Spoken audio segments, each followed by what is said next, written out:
there is many categories of tourists. One of them who's traveling to do the things he cannot do in his country.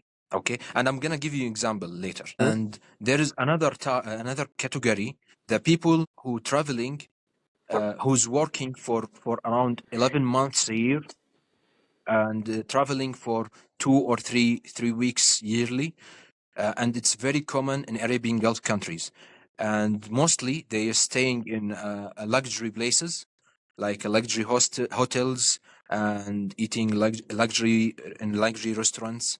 That's very common in Arabian Gulf countries.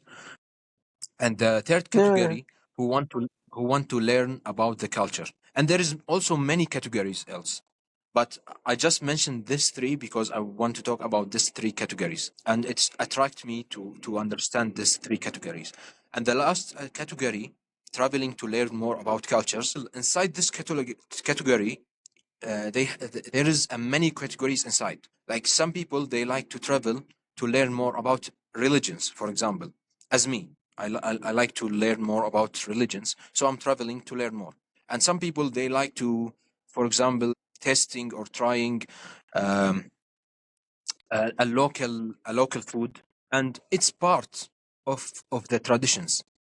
When you learn about how they cook food or how they eat the food, it's part of the traditions. And also some peoples, they love to travel to learn more about arts, and arts also part of traditions, like musics or dancing show.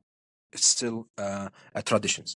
So if I want to talk about the first category, who's traveling to do things that he cannot do in his country. Yeah, I saw someone in Thailand when I was in Thailand. Someone, I think he's a Western, a white Western. Yeah, but I don't mean it. I mean there's many people, and I will give you even the same example in Arabian Gulf countries also that happen. Anyway, this man, he's trying to talk with a woman to have a sex with her and to pay her money, and she said no, she's not working as a prostitute, and he's still keeping asking for a long time. And when she said no, and she said no like this, and even she cannot push him or to do anything, just say no, trying to say no, and he started to touch her body before he leave. And she said she's not working as prostitute, and even she's working as prostitute, and she said no, so you cannot do it. And I think he cannot do this in his country, so he's traveling to do these things that he cannot do in his country. This is first thing. The second one example, it's my friend. I love him so much. If he's hearing me, if he's listening to me, but he said something, and I'm gonna say it, but I'm not gonna mention his name. He's from Arabian Gulf countries, and when he know that I'm going to Egypt, he said, "Okay, I will come with you to Egypt." I said, "Okay, well, you are welcome," and I will invite him in my house.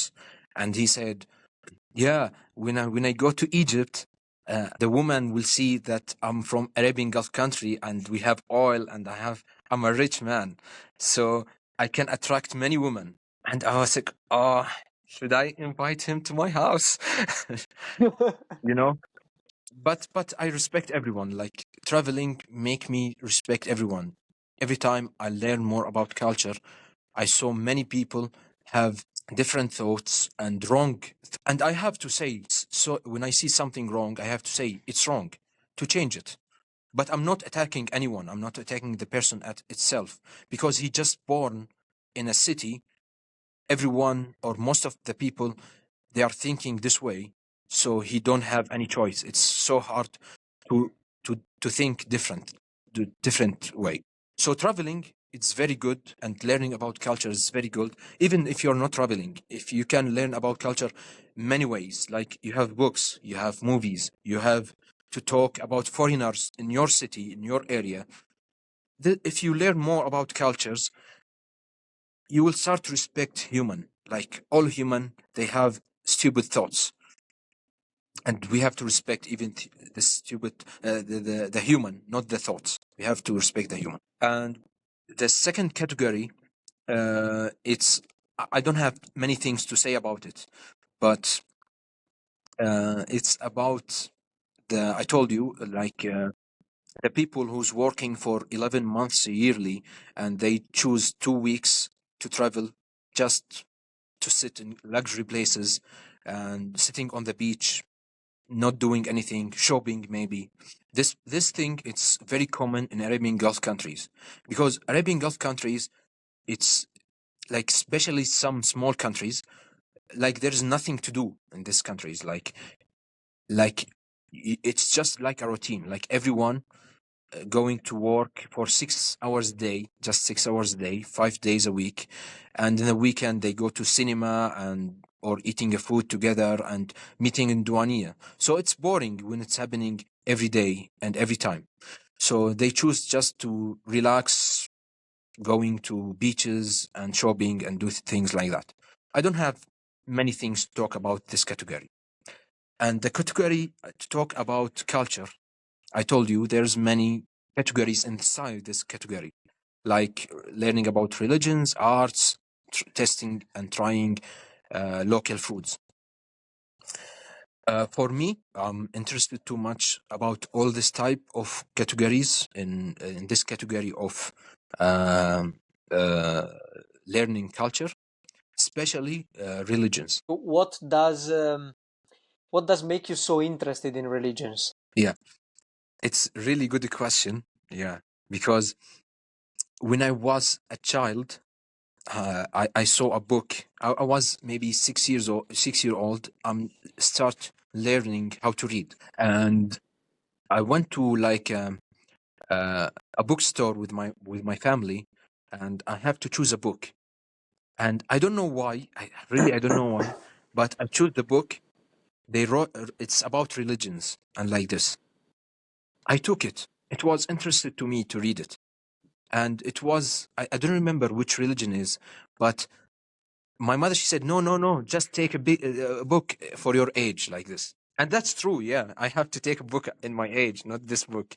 I know in this time I will never understand anything about it, so I didn't take it. But still, I remember this moment. I still remember that I want to know and learn more about religions, especially because I was living in Kuwait, and in Kuwait, it's um, it's 1 million and a half Kuwaiti citizens. All of them, they are Muslims except 150. So 1.5 million Muslims except 150 citizens are not Muslims.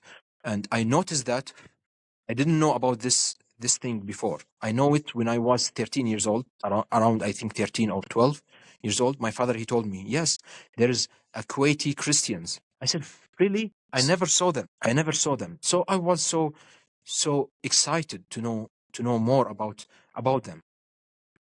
And when I get old, I was thinking to make a documentary about it too. Anyway, I was starting to search. And there is two types in Kuwaitis. There is a Muslim Sunni and Muslim Shi'i. So I was a Muslim Sunni, and I don't know anything about Muslim Shi'i. And we in our home we didn't talk anything about it. So when I go to school, and I was around 13, 14, I start learning and start to hear there is a Muslim Shi'i and I am Muslim Sunni.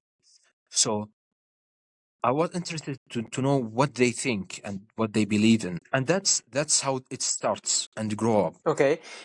What is your relationship with spirituality? I mean, does it play a role in your life? Do you believe in something bigger than yourself, or you're just curious in it and you want to learn more about it? And if that's the case, why? Listen to me. I don't like the religion itself. I like to learn about the culture. And religion, it's part of the culture. And it's very big part. I think it's very big part of the culture. That's why I think if I learn more about the religion, I will know many, many things about the cultures.